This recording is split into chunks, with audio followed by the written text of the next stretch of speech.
Mucha atención Colombia porque después de 13 años de proceso judicial, Álvaro Uribe Vélez es condenado.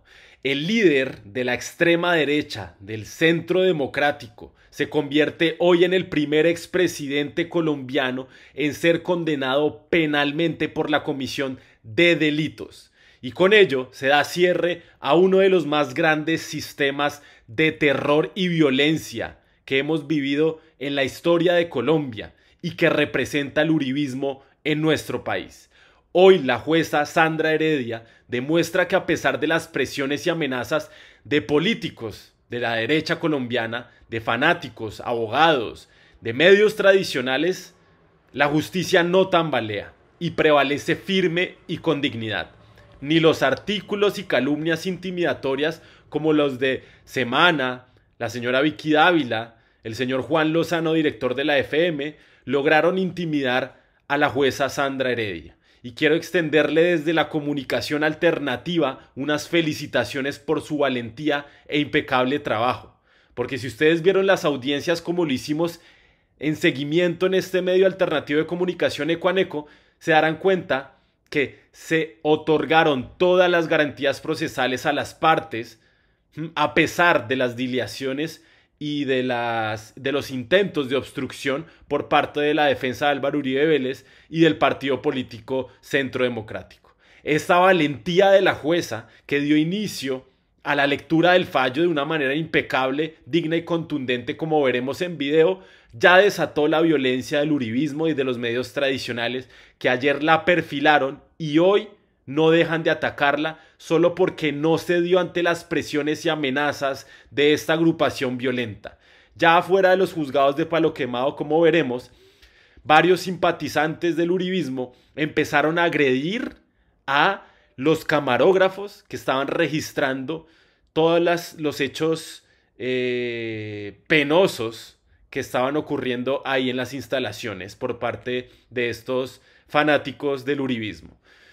Hoy, gente, más allá de todo esto, quiero reconocer el papel de las víctimas, quienes hoy son las que ganan. Víctimas perseguidas por el señor Álvaro Uribe Vélez y su régimen de terror. Víctimas que pertenecen también a las organizaciones defensoras de derechos humanos perseguidas por décadas por parte del gobierno de Álvaro Uribe Vélez en Antioquia y en Colombia. Hoy ganan las víctimas de las ejecuciones extrajudiciales, las madres de Soacha, de las chuzadas del DAS, de Agroingreso Seguro, de la GIS política, de la parapolítica, de Reficar, de Odebrecht. Hoy ganan las víctimas de las presiones a la justicia en el caso de Azonal, la pirámide de EMG, la estrategia y la entrega de notarías por favores políticos, el caso de Carimagua, el descalabro de Interbolsa, el Fondo Premium, las víctimas que deja su hermano y el grupo de los 12 apóstoles, la entrega de licencias a avionetas de narcos como el cartel de Medellín de Pablo Escobar, cuando Uribe trabajó en la aeronáutica civil. Hoy ganan estas víctimas de el señor Álvaro Uribe Vélez, de la secta que es el Centro Democrático, y en general también hoy gana Colombia, toda Colombia, quienes hemos sido víctimas de la violencia y de la polarización provocada por esta agrupación política que es el uribismo. Es importante, gente, que rodeemos ahora a la señora Sandra Heredia porque los hechos violentos ya se están viendo y su vida corre peligro, así como lo corrió durante muchos años y todavía las vidas de las organizaciones de víctimas, de los liderazgos sociales, ambientales, que se atrevieron a ponerle frente a este régimen del terror. Entonces, quédense en este video porque vamos a hacer un resumen de las partes más importantes de la lectura del fallo. Vamos a hacer un análisis de lo ocurrido y sobre todo vamos a mostrar qué es lo que sigue en esto. Porque hoy se da una condena simbólica, no sabemos muy bien, probablemente Álvaro Uribe Vélez no va a ir a la cárcel, pero no por ello esta decisión no deja de ser importante. Uribe no iría a la cárcel principalmente por dos razones. Su defensa obviamente apelará a la decisión. Eh, Esto llevará el proceso a una segunda instancia y si no prescribe, que esa ya es la segunda razón, el proceso antes del 14 de octubre, pues la condena que se le pueda asignar en tiempo de cárcel, de prisión intramural, no supera los 8 años. Es decir, no supera el umbral estipulado para una prisión domiciliaria. Entonces, el señor Álvaro Uribe Vélez pagaría su condena en su casa y no en una cárcel. Entonces, pues dicho esto, gente, entremos con el análisis de todo lo ocurrido en este tema del proceso de Álvaro Uribe Vélez, no sin antes también destacar la labor impecable del señor Iván Cepeda Castro, que con su templanza infinita, ¿m?, y también con su paciencia y su resistencia y lucha, no se doblegó ante las amenazas de muerte que le costó este proceso, la persecución judicial, porque todo esto comienza en 2012, hace 13 años, cuando Álvaro Uribe Vélez no le gusta para nada las verdades que dijo este congresista en el recinto del Congreso de la República al hacer un debate exponiendo la relación de Álvaro Uribe Vélez con el paramilitarismo. Hoy ganan también las víctimas del paramilitarismo. Entonces, comienza todo esto en 2012 cuando Uribe lo denuncia a Iván Cepeda por decir que supuestamente había sobornado a estos testigos para que dijeran que había una relación entre él, los paramilitares y la creación de la hacienda Guacharaca, la creación del bloque metro de la Sauce en la hacienda Guacharacas, entonces propiedad de la familia Uribe. Esto, más adelante la Corte Suprema de Justicia, pues evidentemente no encuentra pruebas, y le voltea la arepa a Álvaro Uribe Vélez en 2018, no encuentra pruebas de los supuestos delitos y en cambio sí encuentra indicios de que Uribe y su abogado Diego Cadena intentaban manipular testigos para desacreditar a Cepeda y a los testigos que dijeron que Álvaro Uribe Vélez tuvo responsabilidad en la conformación del paramilitarismo en Colombia. Entonces, ahí es que empieza todo y hoy vemos el resultado de todo esto, que ya iremos paso a paso. Acá les muestro las intimidaciones de la prensa tradicional en solo 15 minutos. Desesperada la prensa tradicional atacando a la jueza, diciendo que esto es una persecución política en caso de haber una condena y que es justicia y sí se respeta en caso de que se absuelva a Álvaro Uribe Vélez. ¿Sí? Un doble rasero que uno dice, ¿cómo es posible? ¿Sí? Que si es una decisión que los beneficia a ellos, la respetan, pero si no, que es persecución política de la jueza de izquierda. Pero bueno, gente, más allá de todo esto, gana también don Raúl, que en paz descanse y que hoy por fin la justicia tarda y él no alcanzó en vida a verlo, pero llega. Su hijo víctima de los falsos positivos de Uribe. Las madres de los falsos positivos de Soacha dijeron acá, hace 17 años iniciamos esta lucha buscando justicia, hoy es el inicio y un día histórico para el país. Álvaro Uribe Vélez ya se presentaba desesperado, con un tono violento, que es a lo que ya está llamando el uribismo, a desconocer los fallos judiciales y a incitar a la violencia. Vean, tan solo ayer decía que Iván Cepeda sin límites y el perfecto camarada de las FARC, cuando Iván Cepeda lo que ha dicho en su templanza infinita es que esta condena debe abrir las puertas a un acuerdo nacional. Uribe creyó que su inmenso poder iba a someter a la justicia como si se tratara de su partido político. Se equivocó. Hoy tiene una condena y propone Cepeda mecanismos para que este mandatario confiese la verdad, un acuerdo nacional. Esto no es una venganza, gente, como lo estipuló muchas muchas veces la prensa tradicional. Cepeda no busca venganza. Acá lo que buscamos junto con las víctimas es la verdad. Entonces vamos ahora sí con los detalles del sentido del fallo, de este proceso en el cual se le voltea la arepa a Álvaro Uribe Vélez en 2018. De 2018 a 2020 esta investigación avanzó con los testimonios de Monsalve, quien afirmó haber sido presionado por Cadena para retractarse en sus declaraciones contra Uribe a cambio de beneficios. La Corte en 2019 admitió a Cepeda como víctima en el caso y llamó a Uribe a indagatoria. En agosto de 2020 ordenó su detención domiciliaria por riesgo de obstrucción a la justicia. La detención de Álvaro Uribe Vélez fue liberada meses después tras renunciar al Senado, pasando el caso a la Fiscalía General de la Nación.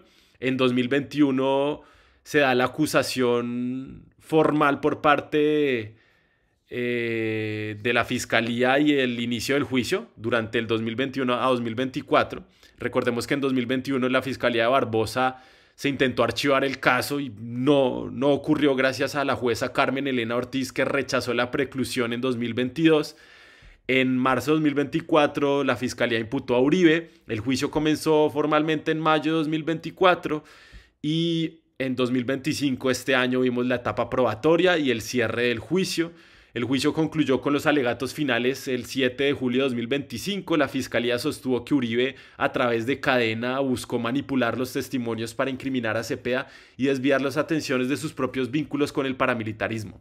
La defensa de Uribe insistió en su inocencia, pero como lo dijo la jueza Sandra Heredia, el señor Uribe es culpable.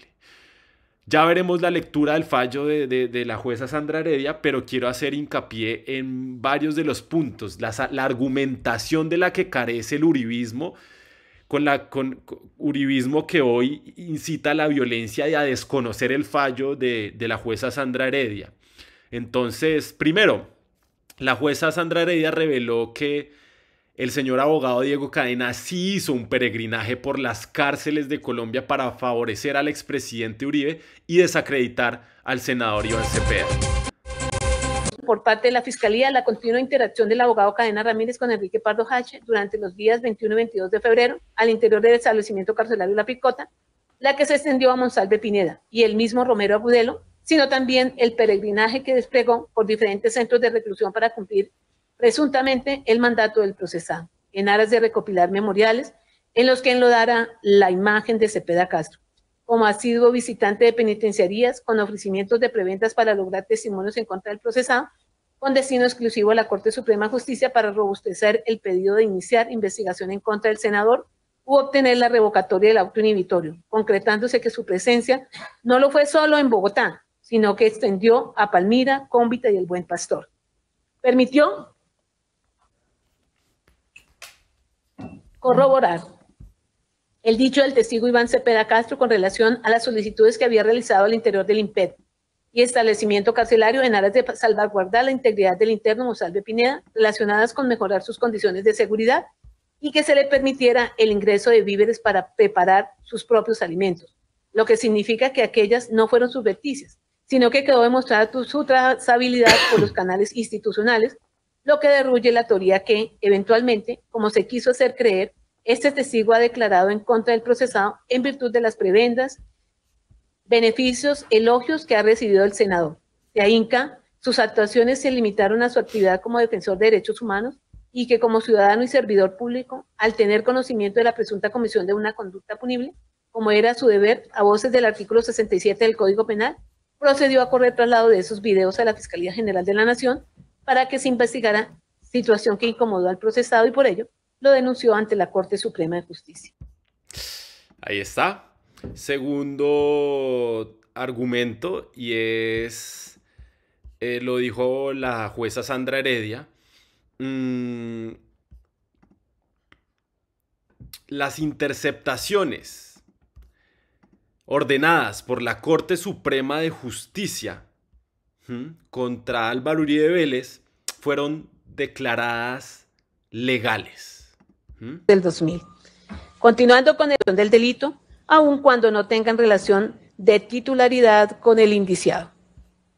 Por tanto, se concluye la orden emitida el 7 de marzo cumple con las exigencias legales Máxime que dicha decisión fue debidamente fundamentada por escrito y ejecutada dentro de las 24 horas siguientes a su recepción, conforme lo dispone el artículo 301 de la Ley 600 del 2000. Continuando con el análisis del procedimiento de este despacho, en la misma línea considera que no puede afirmarse que en la ejecución del acto de investigación haya existido una actuación de mala fe, una irregularidad intencional concertada en reuniones con el propósito de interceptar al señor Uribe Vélez en el marco de un proceso distinto.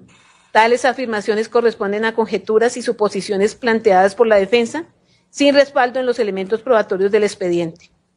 Como fue expuesto en la conclusión suasoria de las constancias del analista, aunque solemnemente la vigilancia magnetofónica se canceló hasta el 4 de abril de 2018, los testimonios y los documentos practicados en este juicio dan cuenta de que la interceptación cesó el 27 de marzo anterior.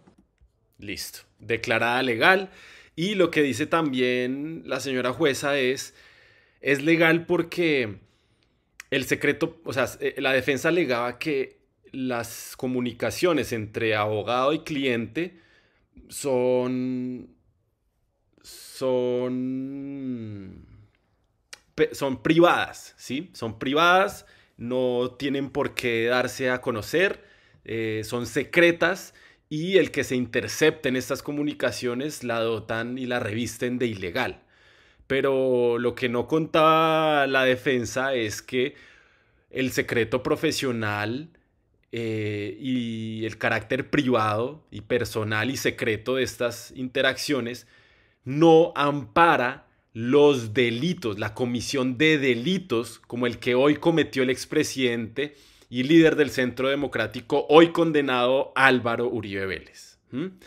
La jueza Sandra Heredia también afirmó y declaró en su fallo que el testimonio de Iván Cepeda es digno de credibilidad, porque tras analizarlo bajo los criterios establecidos de los artículos 403 y 404 de la Ley 906 de 2004, se debe tener en cuenta que se limitó a informar lo que le consta en relación con los hechos jurídicamente relevantes.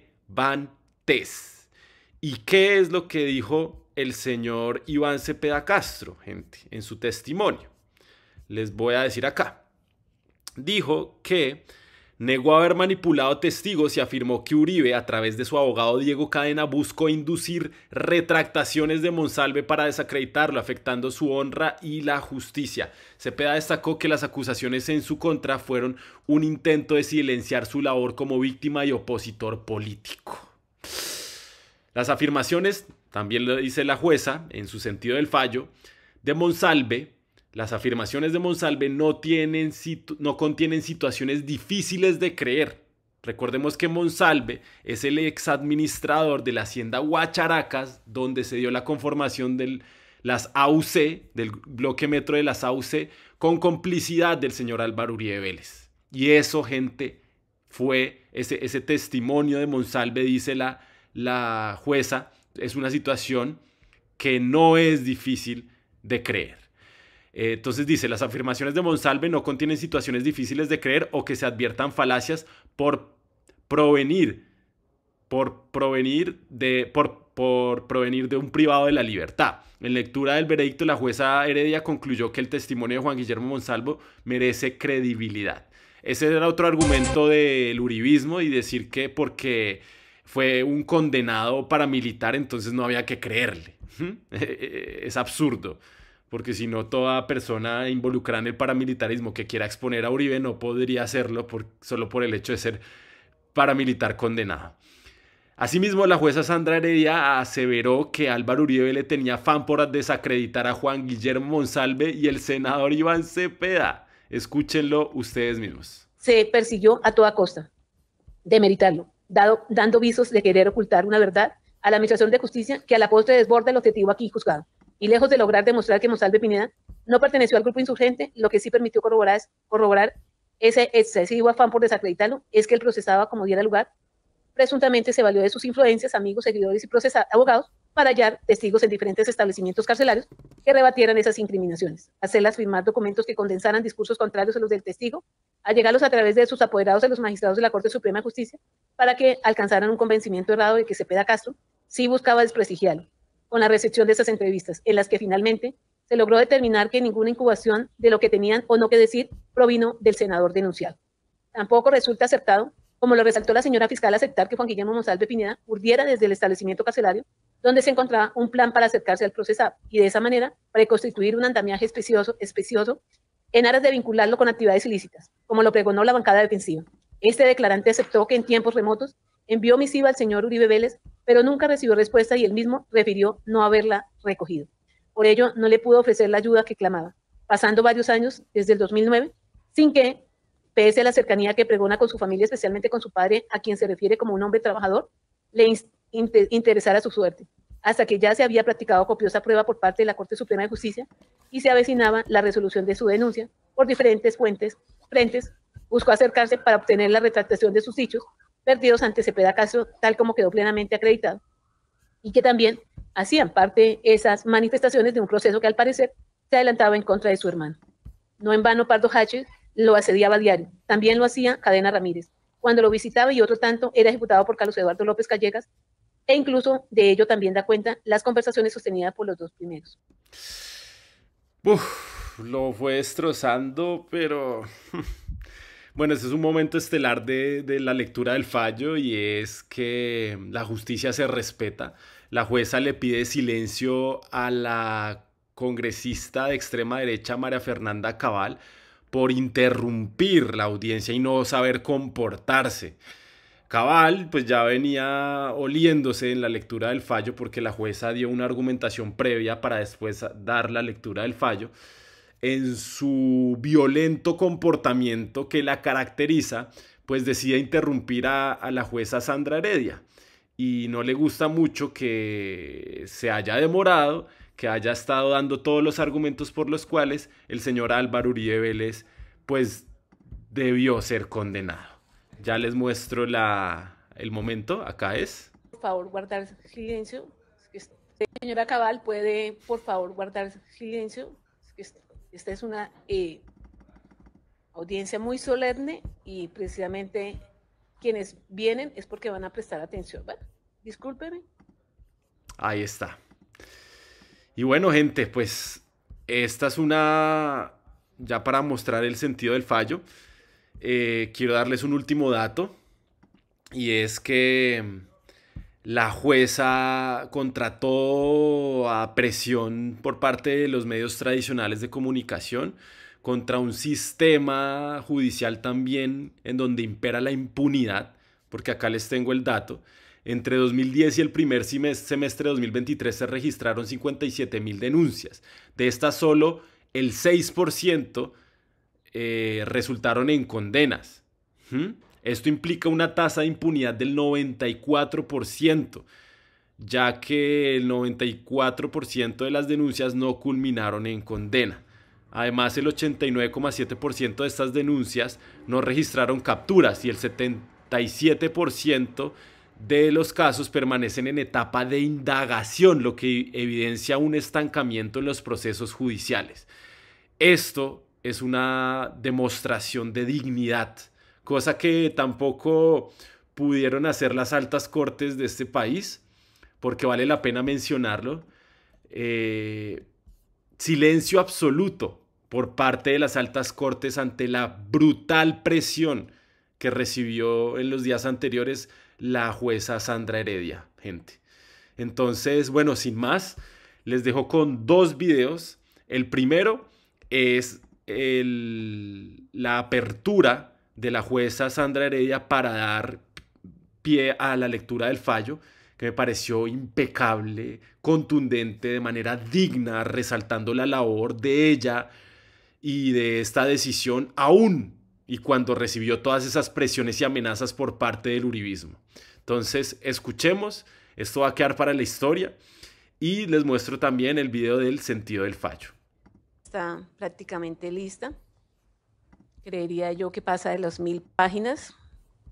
Entonces, muy seguro por efectos prácticos no la vamos a dar lectura de toda, pero sí que todo el país sepa cuál fue la decisión que se adoptó y por qué circunstancia. Entonces, por eso me voy a extender. También tenemos que tener en cuenta que fueron varios eventos y que cada evento tiene pruebas diferentes. Entonces tenemos que analizar evento por evento. Entonces empecemos. La espera ha finalizado. Temis, la diosa de la justicia, permanece con los ojos vendados no porque ignore, sino porque no prejuzga. Sostiene la balanza con las manos firmes, no para pesar opiniones, sino verdades. Porta la espada no para castigar con furia, sino para proteger con decisión lo que es justo, lo que es recto y lo que es necesario. Hoy, como es de público conocimiento, tras 475 días de una maratónica lucha contra el reloj, este despacho se dispone a dar paso a uno de los momentos más significativos de su historia judicial reciente. Está por conocerse el sentido del fallo en el proceso penal que se sigue contra el ciudadano Álvaro Uribe Vélez por los delitos de soborno en actuación penal, fraude procesal y soborno. Sabemos que los ojos del país y de muchas partes del mundo están puestos sobre esta sala. Sabemos que este juicio ha despertado pasiones, dividido opiniones y movilizado emociones. Pero también sabemos algo más importante. El derecho no puede temblar frente al ruido. Y la justicia no se arrodilla ante el poder. La justicia, como Temis, no ve nombres, ni cargos, ni estaturas, porque su mirada está enfocada exclusivamente en la verdad jurídica y en el deber ético de resolver conforme a la ley y la conciencia. La administración de justicia, como bien jurídico supremo, no está al servicio de la política, ni de la prensa, ni de la historia. Está al servicio del pueblo colombiano, que merece, exige una justicia imparcial, transparente, libre de prejuicios, firme frente a la presión y diligente. Cualidades que suponen implícitas a la ética que todo proceso de justicia y funcionario al servicio debe tener, sin que debiera ser objeto de suspicacias irresponsables y malintencionadas de quienes pretenden cuestionarlas. Y este día en esta sala, queremos decirle a Colombia que la justicia ha llegado. Ha llegado como debe ser, serena, reflexiva, sin manipulaciones, sin arrebatos, pero también sin dilaciones, con la responsabilidad que debe caracterizar naturalmente al sistema al que le ha sido asignada la noble misión de administrarla. Ha llegado después de un proceso garantista, profundamente respetuoso del debido proceso y de la presunción de inocencia. Ha llegado pese a las tormentas de la opinión pública, pese a los intentos de deslegitimación, pese a los ataques que ha recibido esta judicatura en su vano intento por enlodarla. Este juicio, vale decirlo sin rodeos, no es un juicio contra la historia política de Colombia, no es una revancha, no es una conspiración, no es un acto de oposición ni de política, es un acto de justicia y solo de justicia. Hoy también es necesario recordar algo que la historia no debe pasar por alto. La conducción de este proceso ha estado a cargo de mujeres, que desde sus roles, en cada una de las etapas del proceso, ha enfrentado con valentía incluso ataques machistas y cuestionamientos que no se habrían formulado quizá si quien decidiera fuera un hombre, evidenciando con cada acción que la toga no tiene género, pero sí carácter, y que cuando una mujer administra justicia lo hace con el mismo rigor, o incluso más, que cualquier otro funcionario judicial, y que el sentido de responsabilidad se trae siempre al estrado. Este es un momento para reafirmar el valor del trabajo silencioso de cientos de juezas, fiscales, defensoras, magistradas y funcionarias que, desde sus despachos todos los días, sostienen en alto el nombre de la justicia colombiana. Hoy, este estrado no decide sobre un nombre, decide sobre unos hechos. Y esa distinción es vital. El sentido del fallo que se dará a conocer no tiene orientación política ni está atravesado por simpatías ni antipatías. Aquí no hay lugar para la sospecha ni para el cálculo electoral. ni para las lecturas interesadas. Lo que este juzgado ha hecho desde el inicio es cumplir su obligación constitucional y legal de resolver lo que el derecho permite resolver, ni más ni menos. La separación entre justicia y política es un principio esencial del Estado de Derecho, y este juzgado lo defiende con la misma convicción con la que defiende los derechos fundamentales, la dignidad del procesado y la autonomía judicial. El fallo que se emite hoy no será una victoria de nadie, ni una derrota de otro. Será, como debe ser, una respuesta del Estado a través de su justicia a una controversia procesal que ha llegado a su culminación tras un largo y riguroso camino probatorio. Por eso pedimos respeto, pedimos sensatez, pedimos ante todo que este momento sea entendido con la altura y la madurez que merece. A quienes han depositado su confianza en esta judicatura, les agradecemos. A quienes han dudado de ella, los invitamos a escuchar con atención. A los medios de comunicación les solicitamos que informen con responsabilidad. A los ciudadanos que entiendan que el valor de un Estado no está solo en las decisiones que toma, sino en la forma en que esas decisiones se construyen, se sustentan y se defienden. Y a usted, ciudadano Álvaro Uribe Vélez, como parte, le reconocemos su presencia, su disposición procesal y el respeto a este juicio, porque a pesar de los honorables cargos que ha ocupado y de estar hoy sentado en la silla más difícil en este proceso, en calidad de acusado, lo ha hecho siempre con la mayor gallardía y cordialidad, de la mano de su esposa, que devotamente ha estado a su lado a lo largo de este juicio acompañándolo. Le recordamos que este despacho, como lo ha hecho desde el primer día, fallará en derecho, con justicia, sin pasión, sin récord y sin temor. Hoy, más que nunca se honra ese principio de que todos somos iguales ante la ley y que el Poder Judicial existe para recordar que nadie está por encima de ella. Nadie. Pero también que nadie está por debajo de su amparo. Bien lo ha dicho Montesquieu, la ley debe ser como la muerte, que no exceptúa a nadie. Que sea este acto una reafirmación del valor supremo de justicia en una sociedad libre y que el fallo que se va a conocer, indistintamente de su contenido, sea comprendido no como una sentencia política, sino como un acto de coherencia jurídica, responsabilidad ética y compromiso con la verdad. Bueno, ahora vamos con la lectura del fallo.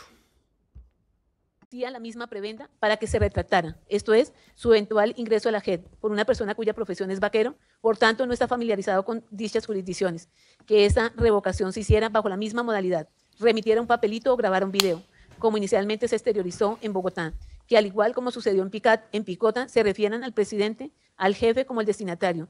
La única diferencia es que Caliche fue más folclórico, tal vez por el calor de la ciudad, que se refirió a él como el viejo. Todo lo anterior significa que esa exigencia tenía su origen en una sola persona, quien al parecer perseguía no solo salir avante con el proceso de su consanguíneo y el propio, sino también de paso vengarse contra quien recogió y publicó esa entrevista deshonrosa, pues no contento con exigir la rectificación de lo dicho, bajo el mismo ropaje saciaba su sed de desagravio. Finalmente, todo este ejercicio probatorio y argumentativo nos ha permitido ser espectadores de una historia quimérica, descabellada, como la mejor muestra del realismo mágico, donde se crean personajes, milagros, coincidencias de la divina providencia, ángeles de la guarda con protervos propósitos, gavilanes, dioses, todo bajo el designio de mancillar la administración de justicia e instrumentalizar las autoridades judiciales que hemos tenido a nuestro cargo, el proceso 38451, 52240 y 381770, con el ánimo vindicativos contra aquellos que se han atrevido a contrariar sus objetivos, pedir investigaciones, adelantar pesquisas, resolver en derecho peticiones y que aquellas los lleguen a afectar. Avalancha en la cual no han salido librados ni los magistrados de la Corte, sus auxiliares, investigadores, fiscales, vicefiscales, jueces, todo para transmutar el papel de victimario a víctima ante la opinión pública. Claro ejemplo de ello es que esa construcción teatral del antagonista de la historia disponía de un hombre comunicativo, líder nato, obstinado, embaucador, que ejerciera autoridad en los establecimientos carcelarios donde pernotaba, con la potencialidad de engañar a un abogado, un privado de la libertad, un ganadero, una asesora política, un vaquero, un ganadero, un representante de la Cámara y hasta un exgobernador, exsenador y expresidente. Pero el casting, para infortunio de la defensa, falló porque el actor que se eligió para interpretar ese papel no cumple con las calidades arrogadas, pues fue fácil aprender no solo de su declaración en vista pública, sino también de la entrevista incorporada de sus conversaciones con Caliche, de las grabaciones tomadas con el reloj espía en su celda, del filme La reunión con Diego Cadena, que Juan Guillermo Monsalve es una persona introvertida, parca, monosílaba, con dificultades para hablar, incluso que no lleva un hilo conductor de su discurso, tal como el defensor técnico acotó durante la práctica de su testimonio.